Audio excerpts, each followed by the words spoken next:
అందరికీ నమస్కారం అండి. నేను మీ యామిని. అందరూ ఎలా ఉన్నారు? అందరూ బాగుండాలని మనస్ఫూర్తిగా అమ్మవారిని కోరుకుంటున్నాను. ఈ వీడియోలో కుమారి పూజ మా ఇంట్లో చేశాను. నవరాత్రుల్లో మొదటి రోజు చేశాను. చాలామంది కామెంట్స్లో నన్ను అడుగుతున్నారు, కుమారి పూజ మా ఇంట్లో వాళ్ళకి చేసుకోవచ్చా, ఎలా చెయ్యాలి ఈ పూజ అని కామెంట్స్లో నన్ను అడుగుతున్నారు. వాళ్ళ కోసం నేను ఈ వీడియో చేస్తున్నాను. మా ఇంట్లో నేను చేసుకున్న కుమారి పూజ. దేవీ నవరాత్రుల్లో 9 రోజుల్లోనే మొదటి రోజు కుమారి పూజ చెయ్యాలి. అలా వీలు పడని వాళ్ళు ఎవరైనా సరే ఈ దేవీ నవరాత్రుల 9 రోజుల్లో అష్టమి రోజు కానీ నవమి రోజు కానీ చేసుకోవచ్చు. అలా కూడా మాకు వీలు పడలేదు చెయ్యాలి అనుకున్న వాళ్ళు ఈ దేవీ నవరాత్రుల 9 రోజుల్లో ఏ రోజైనా సరే నిరభ్యంతరంగా చేసుకోవచ్చు. మీ ఇంటి చుట్టుపక్కల పిల్లలు ఎవ్వరూ లేకపోతే మన ఇంట్లో ఉన్న పిల్లలకైనా ఈ కుమారి పూజ చేసుకోవచ్చు. కుమారి పూజ చేయాలనుకునే పిల్లలకు 3 సంవత్సరాల నుంచి 10 సంవత్సరాల లోపు వయసు గల పిల్లలకు మాత్రమే ఈ కుమారి పూజ చెయ్యాలి. ఈ పూజా విధానం మీకు నచ్చినట్లయితే లైక్ చేయండి, షేర్ చేయండి, కామెంట్ చేయండి. ఈ కుమారి పూజ చేయటం వల్ల దేవీ నవరాత్రుల 9 రోజులు పూజ చేసినంత ఫలితం మనకు కలుగుతుంది. అమ్మ దయ ఉంటే అన్నీ ఉన్నట్టే. ఈ కుమారి పూజ సాయంత్ర సమయంలో చేస్తేనే మంచి ఫలితం దక్కుతుంది. దేవీ నవరాత్రుల్లో మొదటి రోజు అలంకారం బాలా త్రిపుర సుందరీదేవి అలంకారం. ఈరోజు చిన్నపిల్లల్ని అమ్మవారి స్వరూపంగా భావించి పూజిస్తారు. ఈరోజు మీకు వీలు కాకపోతే అష్టమి రోజు కానీ నవమి రోజు కానీ చేసుకోవచ్చు. లేదంటే దేవీ నవరాత్రుల్లో 9 రోజుల్లో ఏ రోజైనా ఈ పూజ చేసుకోవచ్చు. ఈ కుమారి పూజ 9 మంది పిల్లలకు చేస్తే అద్భుతమైన ఫలితం లభిస్తుంది. 9 మందిని కూడా నవదుర్గలుగా భావించి ఈ పూజ చేస్తే మంచి ఫలితం లభిస్తుంది.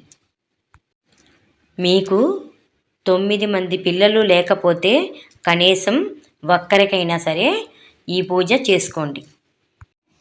ముందుగా చిన్నపిల్లలను బాలా త్రిపుర సుందరీదేవిగా భావించి అలంకరించి ఆసనం ఏర్పాటు చేయాలి. మా ముద్దుల మేనకోడళ్లను ముగ్గురిని అలంకరించి ఆసనం ఏర్పాటు చేశాను. ముందుగా వాళ్ళను ఇంట్లోకి ఆహ్వానించి కాళ్ళు కడిగి ఆ నీళ్లను తలపై చల్లుకోవాలి. పసుపు రాసి పారాణి పెట్టాను. వారి కాళ్ళకు మనం నమస్కారం చేసుకోవాలి. గంధం, కుంకుమ అలంకరణ చేశాను, పువ్వులు పెట్టాను, గాజులు వేశాను, ఆభరణాలతో అలంకరణ చేశాను. కుమారి పూజలో ఏ కన్యనైనా సరే జాతి, మతం, కులం చూడకూడదు. 3 సంవత్సరాల పిల్లలను త్రిమూర్తి అంటారు. ఈ అమ్మని పూజిస్తే ధనం, ఐశ్వర్యం కలుగుతుంది.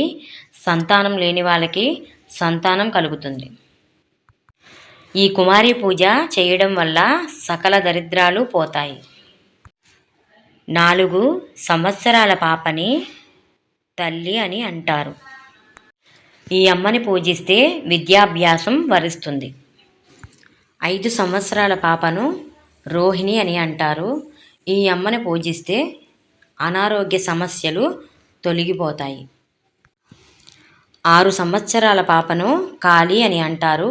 ఈ అమ్మను పూజిస్తే శత్రువుల వల్ల కలిగే ప్రమాదాలు తగ్గిపోతాయి, శత్రువులు ఉండరు. 7 సంవత్సరాల పాపను చండిక అని అంటారు. ఈ అమ్మని పూజిస్తే పేదరికం తొలగిపోయి ఐశ్వర్యం వరిస్తుంది. 8 సంవత్సరాల పాపని శాంభవి అని అంటారు. ఈ అమ్మని పూజిస్తే ప్రతి పనిలో కూడా ఆటంకాలు తొలగిపోయి విజయం చేకూరుతుంది. 9 సంవత్సరాల పాపను దుర్గా అని అంటారు. ఈ అమ్మను పూజిస్తే అనేక రకాల సుఖ సంతోషాలు చేకూరుతాయి. ఈ కుమారి పూజ 9 మందికైనా చెయ్యండి, లేదంటే కనీసం ఒక్కరికైనా చేసుకోండి. సృష్టికి మూలం స్త్రీ. అమ్మవారి పాదాలకు స్తోత్రాలు చదువుతూ పూజలు చెయ్యాలి. పూజ చేసిన తర్వాత వారి పాదాలకు నమస్కారం చేసుకోవాలి. వారికి మంగళహారతి ఇవ్వాలి. వారికి ఇష్టమైనవి తినిపించాలి. ఏవైతే ఇష్టమో వాళ్ళకి అవి పెట్టాలి. మొట్టమొదటి అమ్మవారి స్వరూపం బాలస్వరూపం. వారికి కొత్త బట్టలు తీసుకురావాలి.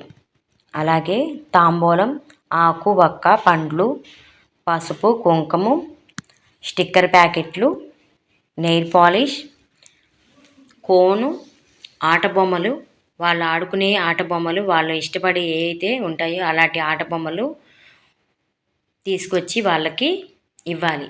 వాళ్ళని సంతోషపెట్టాలి. వారి పాదాలకి నమస్కారం చేసుకోవాలి.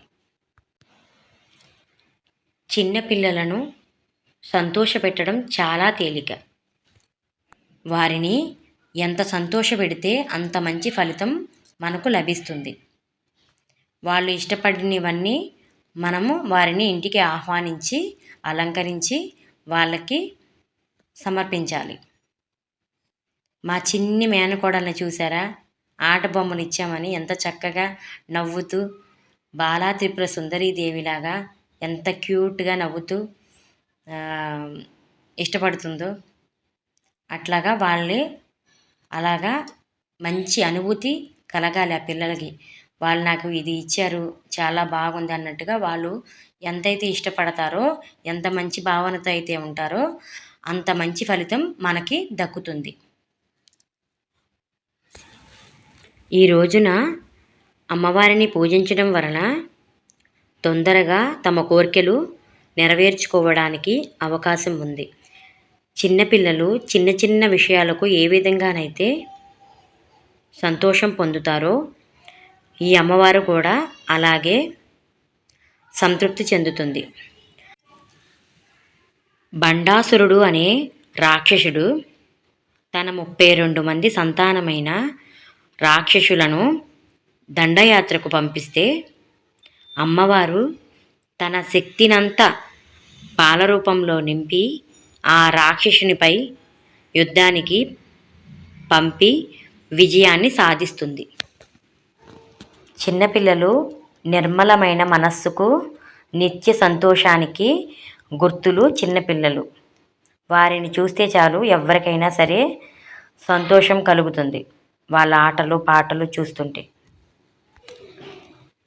అమ్మ అని పిలిస్తే పలికే తల్లి అమ్మవారు. రాత్రి కాగానే రంగరంగ వైభవంగా మిరుమిట్లు కొలుపుతున్న అందంతో అమ్మవారు కీలాద్రి పైన రంగరంగ వైభవంగా జరుగుతున్న దేవీ నవరాత్రుల వేడుకలు చూడటానికి మనకు ఉన్న 2 కళ్ళు కూడా చాలవు. అమ్మ దర్శనానికై తండోపతండాలుగా వస్తున్న భక్తులు. విజయవాడ కనకదుర్గమ్మ తల్లి ఒక చిన్నారి భక్తుణ్ణి అనుగ్రహించిన ఈ అద్భుత లీల యథార్థంగా జరిగిన సంఘటన మీకు అందరికీ తెలిసిందే. అప్పుడే కాదు, ఎప్పుడైనా సరే పిలిస్తే పలుకుతుంది. నమ్మిన వారిని కొంగు బంగారంగా చేస్తుంది శ్రీ కనకదుర్గమ్మ తల్లి. కీలాద్రి పైన ఇక్కడ మీరు చూస్తున్నారు కదా, ఈ చిన్న సరస్సులోని తాబేళ్లను పెంచుతారు. అక్కడ ఎదురుగా కనబడుతున్న ఆవు దూడ బొమ్మ అచ్చం నిజమైన ఆవు దూడల్లాగానే మనకైతే కనపడతాయి. తాబేలు అంటేనే సాక్షాత్ శ్రీ మహావిష్ణువు అని అర్థము. ఈ సరస్సులోని ఎప్పుడూ తాబేళ్లను పెంచుతూ ఉంటారు. కీలాద్రికి వచ్చిన వారు ఎవరైనా సరే మొదట అమ్మవారి దర్శనం చేసుకొని తర్వాత అయ్యవారి దర్శనానికైతే ఈ క్యూ లైన్ ద్వారా వెళ్తూ ఉంటారు. ఈ దేవీ నవరాత్రుల్లో ముఖ్యంగా చెప్పుకోదగ్గ విషయం ఏమిటి అంటే, దేవీ నవరాత్రుల్లో కీలాద్రంతా కూడా భవానీ మాలధారణలోని కలకలలాడుతూ ఉంటారు. ఎటు చూసినా అమ్మవారి స్వరూపంగానే ఆ మాలలో ఉన్న వాళ్ళందరూ సాక్షాత్ ఆ అమ్మవారి స్వరూపాలే. కొండంతా కూడా ఎక్కువగా అమ్మవారు దీక్ష తీసుకున్న వాళ్ళే కనపడుతూ ఉంటారు.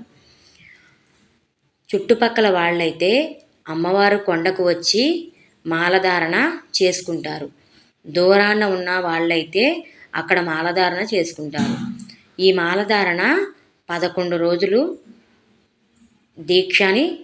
ఈ దీక్షను తీసుకొని 11 రోజుల తర్వాత దూరాన ఉన్న వాళ్ళైనా సరే దగ్గర ఉన్న వాళ్ళైనా సరే అమ్మవారు కొండ దగ్గరకు వచ్చి ఈ దీక్ష విరమణ చేస్తారు. చాలామంది మనం చూస్తూ ఉంటాము, ఎన్నో వేల కిలోమీటర్ల నుంచి అమ్మవారు కొండకి కాలినడకన చాలామంది నడుస్తూ ఉంటారు. అది అంతా అమ్మ మహత్యం. అమ్మ పిలిస్తే పలికే తల్లి కాబట్టి భక్తులు అమ్మ దగ్గరకు కాలినడకన అలా వస్తూ అమ్మని దర్శించుకుంటారు. ఈ సృష్టికి మూలం అమ్మ. అమ్మ లేనిదే సృష్టి లేదు. ఎర్రని వస్త్రాలు ఎవరైతే ధరిస్తారో వాళ్ళు సాక్షాత్ అమ్మవారి స్వరూపాలే. విజయవాడ అంటేనే ముందుగా గుర్తుకు వచ్చే పేరు బెజవాడ కనకదుర్గమ్మ. లలితాదేవి ఫోటో ఎవరింట్లో అయితే ఉంటుందో సాక్షాత్ అమ్మవారు ఆ ఇంట్లో ఉన్నట్టే. ఖచ్చితంగా లలితాదేవి అమ్మవారి ఫోటోనైతే తెచ్చుకొని ఇంట్లో పెట్టుకోండి. ఆమెని పూజించడం వలన తల్లి ఎలాగైతే బిడ్డని చేత్తో పట్టుకొని మంచి దారిలో నడిపిస్తుందో, ఆమెని పూజించడం వల్ల మనల్ని కూడా ఆ తల్లి అలాగే మంచి దారిలో మనల్ని నడిపిస్తుంది. శ్రీమాత్రే నమః.